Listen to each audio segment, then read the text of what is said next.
સૌને નમસ્તે. મારું નામ મનીષા છે. મારું વજન ધીરે ધીરે વધવા લાગ્યું. ગાયનેક પ્રોબ્લેમ તો હોય જ, પણ બહુ બધા ડૉક્ટરોને બતાવ્યું પણ રિઝલ્ટ મળ્યું નહીં.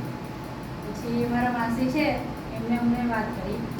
પછી માસી તો હતા નહીં હાજર, પણ મારા મિસ્ટર પહેલાં આવ્યા, એમને મળ્યા.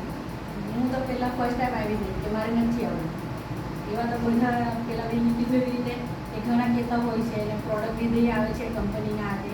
બધી બહુ ઓફર આવી હતી પણ હું કોઈમાં જોડાઈ નહીં. અને ફર્સ્ટ ટાઈમ અમને એ જ ડીલ રાખી હતી કે હું જોડાવું નહીં, પહેલાં હું મારું રિઝલ્ટ જોઈશ. અને આજે તમે જોઈ શકો છો મારું રિઝલ્ટ. મને ઉઠો બેસવાની બી તકલીફ કેટલું હતી. વજન હતું ને ત્યારે કેટલું થયું? 90 હતું, હમણાં તો 20 કિલો ઉતરી ગયું. એક વખત દવા મહિનાનો રિઝલ્ટ છે સાહેબ. લીધા એ પહેલાં દવા તમે પછી 20 ડે પછી ચાલુ થઈ છે. એટલે 1 મંથ જેવું થયું છે હમણાં મારું. અને હમણાં મારું રિઝલ્ટ તમે જોઈ શકો છો. ઉપર બેસવામાં કોઈ પ્રોબ્લેમ નથી. હમણાં મને તમે કહો, આપણે અહીંયા રૂપણ નજીક જ છે મારુતિની અંદર, હું 20 મિનિટમાં જઈને રિટર્ન થાઉં. Very good.